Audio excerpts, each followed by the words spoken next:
मुत्तहदा अरब अमीरात के सोमालीलैंड के लिए वीजे खुल गए। सोमालिया के पासपोर्ट होल्डर्स के लिए वीजे बंद। लेट अली शो यू के इस एपिसोड में आप सबको खुशामदीद। Do like, subscribe and share this content. मुत्तहदा अरब अमीरात के ई वीजा सिस्टम के अंदर एक अजीब चीज सामने आई। सोमालीलैंड, जिसको चंद दिन कबल इजराइल ने तस्लीम किया, उसके वजूद को मुत्तहदा अरब अमीरात खामोश था। कंडेम किया इजरायली मूव को, बज़ाहिर तौर पे नाम लेके तो नहीं, लेकिन उनके नुमाइंदों ने यह जरूर कहा कि हम किसी भी चीज को जो स्टेटस को खतरे में डालती है उसके खिलाफ हैं। अब उनके ई वीजा सिस्टम के ऊपर एक नया नाम शुमार हुआ है। जी हां, सोमालीलैंड, जो वैसे तो अक़वाम मुत्तहदा के मुताबिक सोमालिया का हिस्सा है, मगर हकीकतन बड़े अरसे से, बड़ी दहाइयों से एक अलग रियासत के तौर पे ऑपरेट कर रहा है। उसने या उसके पासपोर्ट होल्डर्स के लिए मुत्तहदा अरब अमीरात अब ई वीजा पॉलिसी फरहम कर रहा है। इसके बाद मुमकिन होगा कि जो भी एमिरेट्स की फ्लाइट पे या इत्तेहाद की फ्लाइट पे ट्रैवल करे, वो इस ई वीजा फैसिलिटी को ऑनलाइन बुकिंग के जरिए अवेल कर सकता है। और ये बात पहले शेयर की गई थी एक और एक्स पे पोस्ट के जरिए। उसके अंदर खामोशी से ये लिखा गया है, ब्रायन बीजे ने, I am Brian BJ account है उसने, के UAE accepts Republic of Somaliland passports by listing it in its official e channels residency and visa system. यानी जो उनका ई चैनल रेजिडेंसी और वीजा सिस्टम है, उसके अंदर उन्होंने खामोशी से रिपब्लिक ऑफ सोमालीलैंड का नाम डाल दिया है। साथ साथ यूएई की जो band visa band e visa ban list है 2026 के अंदर, उसके अंदर नाम अब सोमाली पासपोर्ट होल्डर्स का आ गया है। Afghanistan, Libya, Yemen, Somalia, Bangladesh, Cameroon, Sudan और युगांडा इस लिस्ट पर मौजूद हैं 2026 के लिए। पाकिस्तानी भी एक तरीके से डी फैक्टो बैंड ही हैं, क्योंकि कुछ रिपोर्ट्स के मुताबिक 90 से 95% पाकिस्तानी जो अप्लाई कर रहे हैं मुत्तहदा अरब अमीरात के वीज़ास के लिए, वो रिजेक्ट हो रहे हैं। और इसके अंदर बिजनेसमैन भी हैं, प्रोफेशनल्स भी हैं, बहुत सारे लोग मौजूद हैं जिनके वीज़ास या तो आउटराइट रिजेक्ट हो जाते हैं, या वो डिले पे डिले पे डिले चलते रहते हैं और कोई जवाब नहीं आता। अब इस लिस्ट के अंदर सोमालिया का नाम भी शामिल हो गया है, मगर सोमालीलैंड जो है उनके लिए अब ना सिर्फ ई वीजा की एक फैसिलिटी प्रोवाइड की गई है, मगर रेजिडेंसी के भी उन्हें एक फैसिलिटी प्रोवाइड की गई है। याद रखें, मुत्तहदा अरब अमीरात का एक मिलिट्री बेस भी है सोमालीलैंड के अंदर, बेरबेरा की क्या जो उनका एरिया है उसके अंदर। और अगर आप देखें इजरायली रिकग्निशन को एक तरफ, तो इजराइल और मुत्तहदा अरब अमीरात किसी भी चीज पे बेसिकली कोऑर्डिनेशन के तहत ही काम करते हैं। और एक विजिबल ये इशारा है कि अब चीजें थोड़ी मुख्तलिफ होंगी, क्योंकि यूएई का वीजा मिलना बहुत सारे ममालिक के लिए मुश्किल से मुश्किल होता जा रहा है, मगर यहाँ के लिए उन्होंने खोल दिया है। तो बेसिकली फ्लाइट जो अब उन्होंने, इत्तेहाद ने 8 फ्लाइट्स इंक्रीज की हैं अपनी टेल अवीव हर रोज, तो वो चाह रहे हैं कि जी यहाँ से वहां जाएं और वहां से फिर वो सोमालीलैंड के लिए भी उन्हें ऑफर कर सकें।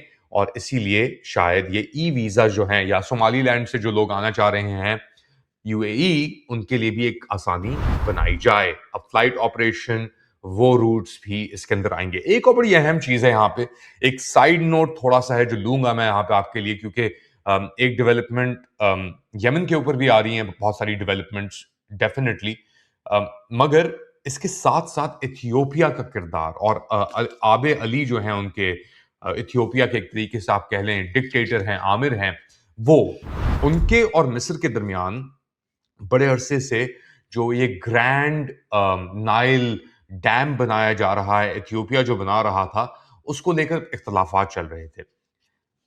इथियोपिया ने अपनी पोजीशंस पे वाजे नहीं की है, क्योंकि इथियोपिया के मसले चल रहे थे सोमालिया के साथ। इथियोपिया हमेशा से चाहता है कि सोमालीलैंड की रिकग्निशन हो इंटरनेशनल लेवल के ऊपर और सोमालिया को मजीद तोड़ा जाए। तो ऑब्वियसली इस पोजीशन के ऊपर सोमालीलैंड को लेकर इथियोपिया खामोश है। और इथियोपिया के फॉरेन मिनिस्टर जो हैं, वजीर खारजा, उनसे पूछा गया कि जी आप क्या तस्लीम करने वाले हैं सोमालीलैंड को? तो उनका जवाब था खामोश। उन्होंने जवाब देने से इनकार कर दिया इस सवाल के ऊपर। गिडियन थिमोथेओस जो हैं फॉरेन मिनिस्टर, उनसे हाउस ऑफ जो पीपल्स रिप्रेजेंटेटिव हैं, उनकी एक तरीके से पार्लियामेंट कह लें आप, नॉमिनल पार्लियामेंट ही होगी। तो वहां पे उनसे पूछा गया कि जी जो अभी एमओयू साइन हुआ है, अम, उसके ऊपर आप क्या कहेंगे? उन्होंने कहा कि जी मैं इसके ऊपर कुछ नहीं कहूंगा। सोमालीलैंड और बेसिकली सोमालीलैंड और इथियोपिया के दरमियान 2 साल कबल एक एमओयू साइन हुआ था। अ, और जो सोमालीलैंड को एक्सेस देता था समंदर के रास्तों के ऊपर, और सोमालीलैंड क्लेम करता है जो शमाल के अंदर सोमालिया के एरियाज हैं उनको भी। तो रिकग्निशन जो है वो पूरी उसके ऊपर जाती है, और इसीलिए सी एक्सेस अब उसको मिल सकती है। लेकिन in the absence of it, ये जो एरिया है वो कहता है कि हम इथियोपिया के थ्रू, एमओयू के थ्रू ऑपरेट कर रहे थे। तो उसके ऊपर वो खामोश हो गए और कहा कि शायद कुछ और दाल में काला मौजूद है। अब ये लग रहा है कि शायद सोमालीलैंड जो है वो ना सिर्फ अपना एरिया, बट जो नॉर्थ के अंदर एरियाज हैं उनको भी इजरायली मदद के थ्रू कैप्चर करेगा, और वहां पे उनका पोर्ट बनाने का भी एक इरादा खबरों के अंदर आया है। इसके ऊपर मैं पहले बात भी कर चुका हूं। मगर इथियोपिया का जो किरदार है और जो रोल है इसके अंदर, वो बहुत मुतनज़्ज़ा है, और इसके ऊपर भी हम आगे आगे देखेंगे कि कुछ आपको शायद डेवलपमेंट्स नजर आए। अच्छा, यूएई के साथ साथ जो यमन के अंदर हो रहा है, और वो इशू अभी तक रिजॉल्व नहीं हुआ by the way. Even though मुत्तहदा अरब अमीरात ने कहा है कि हमारे फोर्सेस हमने पुल आउट कर लिए हैं, और जो सपोर्ट थी फोर्सेस को, जो सदर्न ट्रांजिशनल काउंसिल को, अ, सऊदी हमलों और डेडलाइन के बाद वो थम गए हैं। ऐसा नहीं हुआ मेरे ख्याल से। अगर आप मुझसे पूछें तो यूएई के ऊपर आप बज़ाहिर तौर पे ट्रस्ट नहीं कर सकते, क्योंकि वो खामोश वारदातें करने के अंदर बहुत महारत रखते हैं। उसमें से एक खामोश वारदात तो मैंने आपको बता दी है, जो ई वीज़ा सिस्टम्स के अंदर तब्दीली आई, वो है। दूसरी जानिब यमन के अंदर, क्योंकि अब वो सऊदी कोलिशन का हिस्सा नहीं है बज़ाहिर तौर के ऊपर, एसटीसी को, सदर्न ट्रांजिशनल काउंसिल को सपोर्ट भी नहीं कर रहे, तो लग रहा है कि अब उनकी कोविड एक्टिविटीज जो हैं, जो पीछे से जो वार वो करते हैं, उनमें शायद इजाफा हो जाए। मुमकिन है उनमें शायद इजाफा बहुत जल्द हो जाए। साल की शुरुआत है, इसीलिए चीजें अभी भी डेवलप होने में थोड़ा टाइम लगेगा।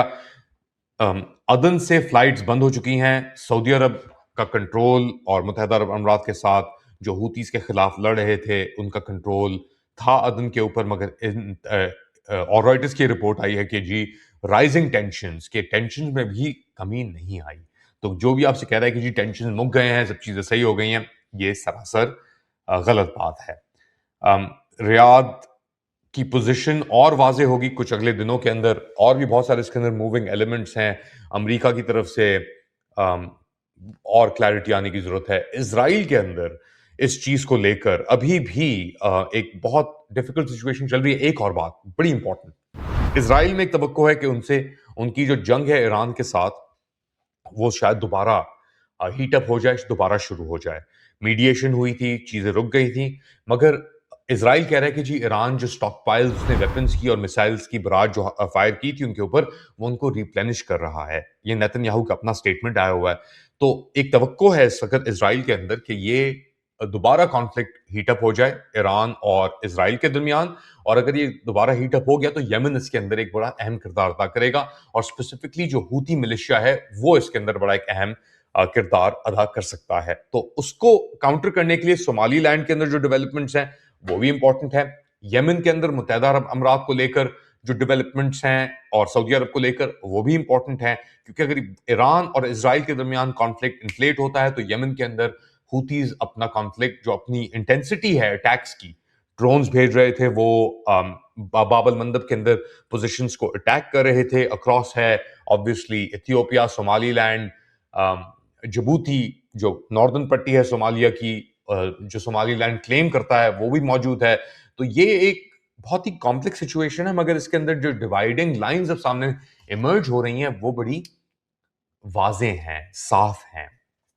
मुझे पता है कभी कभार कंफ्यूजिंग हो जाता है जब मैं ये सब बातें करता हूँ। मैप डालना यहाँ पे बहुत ज़रूरी है दिखाने के लिए आपको कि क्या चीज़ किधर प्ले आउट हो रही है।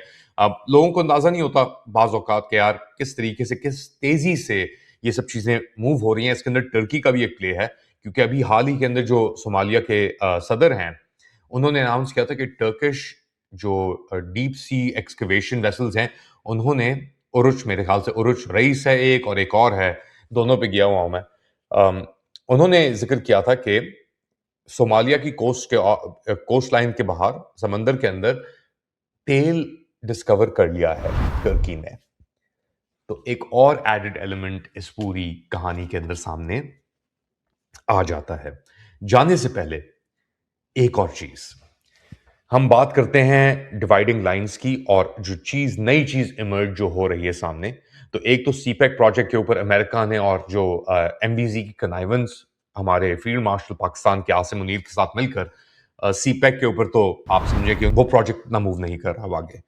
दूसरी जानब से जो India middle east economic corridor था, शिपिंग लेन्स फ्रॉम इंडिया से लेकर मुत्तहदा अरब अमीरात के डिफरेंट पोर्ट्स, जिसमें फुजैरा भी शामिल है बाय द वे, उस तक रसाई शिपिंग लेन्स के थ्रू, वहां से रसाई बाय ट्रांसपोर्ट ट्रक्स यूएई से मिडल ईस्ट कट करते हुए जॉर्डन और हाइफा और फिर आगे मेडिटेरेनियन यूरोप। उसमें एक रुकावट अब पैदा हो सकती है और वो है सऊदी अरब। सऊदी अरब अगर अब कहे कि जी हम ये आईएमईसी जो प्रोजेक्ट है, India middle east economic corridor, इसको हम आगे नहीं बढ़ने देंगे, तो एक इंटरेस्टिंग एलिमेंट इसके अंदर इमर्ज हो सकता है। अभी ऐसी कोई बात नहीं हुई है, अभी भी ये चीजें ऑपरेशनल हैं। To Haifa from Fujairah, Ras al Khaimah, इन जगहों से इंडिया से जो आ रही है शिपमेंट्स, कंटेनर्स, सीपैक को बाईपास करने के लिए एक नया शोशा अभी एक और छोड़ा जा रहा है कि शायद शायद एक और इकोनॉमिक कॉरिडोर जो यमन को बाईपास करे और इंडिया और यूरोप की तरफ जाए, वो सोमालीलैंड, इथियोपिया और लिबिया के बेनगाजी एरिया के अंदर हो सकता है। ये राफी ग्लिक की स्टोरी है टाइम्स ऑफ इसराइल के अंदर, अ corridor bypassing Yemen, India, Europe via Somaliland, Ethiopia and Benghazi. अब सोमालीलैंड के अंदर इसराइल, इथियोपिया के अंदर आबे अली जो मुत्तहदा अरब अमीरात की सपोर्ट जिसको हासिल है, शायद इसराइल की भी है, और बेनगाजी के अंदर तो हमारे कौन है जी, फील्ड मार्शल जंगजू हफ्तार, या जंगजू फील्ड मार्शल हफ्तार, जिनके साथ हमारे पाकिस्तान के फील्ड मार्शल ट्रंप के फेवरेट आसिम मुनीर की अभी एक डील हुई है। तो क्या लिखते हैं राफी ग्लिक साहब? ये लिखते हैं, अ कॉरिडोर सीपैक की तरह बाईपासिंग यमन, यमन को यानी हटा के या बाईपास करके India, Europe via Somaliland, Ethiopia and Benghazi, an alternative corridor bypassing Yemen via Africa, IAEC, from India to Europe via Somaliland, quietly and gradually, यानी खामोशी से मगर एक मुसलसिल रफ्तार के साथ एक नया स्ट्रेटेजिक कॉरिडोर अमल में आ रहा है एशिया और मिडिल ईस्ट के दरमियान, जिसमें इंडिया और इसराइल, इंडिया एक तरफ है अपने मशरकी कोने में, नुक्ते में, और इसराइल दूसरे नुक्ते में है। यह रिपोर्ट लिखी गई थी 29 दिसंबर 2025 को, यानी कुछ दिन कबल। अब इसके अंदर शायद ये जिक्र कर रहे हैं हॉर्न ऑफ अफ्रीका जो है वो भी शामिल हो जाए, क्योंकि जो हिंदुस्तानी वजीर आजम की कुछ अरसा पहले एक विजिट थी इथियोपिया, उसके बाद एक नई शक्ल उभर रही है, एक नया नुक्ता उभर रहा है इस पूरे गेम के अंदर। पिछले जुमे को एक इसराइल और सोमालीलैंड के दरमियान जो एक म्यूचुअल अग्रीमेंट, रिकग्निशन, एक दूसरे को तस्लीम करने का अग्रीमेंट साइन हुआ था Israeli prime minister Benjamin Netanyahu और इजरायली वजीर खारजा गिदियोन सार के, जिसके अंदर अमल था। और उसके बाद अब एक जो नया कॉरिडोर है वो शायद आए इसमें, और उसके अंदर एक ब्रिज बने सूडान, जहां पे आरएसएफ ऑपरेट कर रही है, और बेंगाजी पोर्ट जो हफ्तार के यानी बंदर बेनगाजी जो है, जो हफ्तार के कंट्रोल के अंदर है, ऑयल फील्ड्स भी हैं उसके इर्द गिर्द, वहां पे। ऑल्टरनेटिवली शायद इसके अंदर मिस्र के अलेक्जेंड्रिया पोर्ट का भी एक हिस्सा हो सकता है। इन सब की फीजिबिलिटी पॉलिटिकल और गवर्नेंस अरेंजमेंट्स के ऊपर होंगी इस पूरे खित्ते में, जो अब एक बड़ी तेजी के साथ, वाजे तेजी के साथ तब्दील हो रही है। ये लैंड ब्रिज हिस्टोरिक जो ब्रिटानिया का ट्रेड रूट था, कायरो, मिस्र, खार्तूम सूडान और फिर केप टाउन साउथ अफ्रीका के अंदर, उसको भी फॉलो कर सकता है। और इसकी जो तश्कील थी वो दूसरी जंग अजीम से पहले हुई थी, और बाद में जो नई रियासतें आई अफ्रीका में, उनके तहत एक और इसमें वाजे क्लैरिटी आई। मुत्तहदा अरब अमीरात बहुत ही मुयस्सर है इस चीज को तश्कील देने में। ये कह रहे हैं राफी ग्लिक एक ब्लॉक के अंदर। दूसरी जानिब हूतीस का भी इसके अंदर एक इशू आ रहा है यमन को लेकर, मगर अभी जो पोर्ट ऑफ बरबेरा है सोमालीलैंड के अंदर, जो उनका एक पोर्ट है, वो अभी भी ऑपरेशनल है, और यूएई और सोमालीलैंड के दरमियान एक रेगुलर मैरीटाइम लाइन, जो उनकी डिवीजन है, ईईजी भी उसके ऊपर आ गिरती है, वो रेगुलरली ऑपरेट कर रही है हस्बे मामूल के तहत। Providing the landlocked country with maritime access after it was cut off following the conflict with Eritrea. तो बेरबरा के पोर्ट के तहत ये चीज अभी जारी है। मुत्तहदा अरब अमीरात सोमाली आरएसएफ को भी सपोर्ट कर रहा है, और सीरिया के अंदर जो डेवलपमेंट हो रही है उसके अंदर भी उसका हाथ है बहुत बड़ा। तो मुत्तहदा अरब अमीरात और सीरिया दोनों ने इसीलिए इजराइल की जो सोमाली लैंड की रिकग्निशन थी, ये राफी ग्लिक कह रहे हैं, इसको उन्होंने कंडेम नहीं किया या मुस्तरद नहीं किया। यहां तक कि 21 ममालिक ने अफ्रीका और मशरिक वस्ता में, और मुसलमान ममालिक ने इसके ऊपर एक कॉन्डेमनेशन भी दी। मैंने इसके ऊपर पहले जिक्र किया हुआ है। सीरिया का जो इसके अंदर पोजीशन है वो बड़ी अहम है, क्योंकि तुर्की और ईरान इस जो सोमाली लैंड की रिकग्निशन है इसके खिलाफ हैं। तो चीजें अब जिस हद तक चल रही हैं, और इजरायली पेपर्स के अंदर जो उनके कमेंटेटर्स हैं बड़े बड़े, वो भी इसके ऊपर बड़ी बात कर रहे हैं, वाजे हो रही हैं बहुत हद तक। आप लोग क्या समझते हैं? बताएं मुझे कमेंट सेक्शन में। Do like, subscribe and share this content. थोड़ी देर बाद दोबारा हाजिर होऊंगा अपडेट के साथ। तब तक के लिए अल्लाह हाफ़िज़।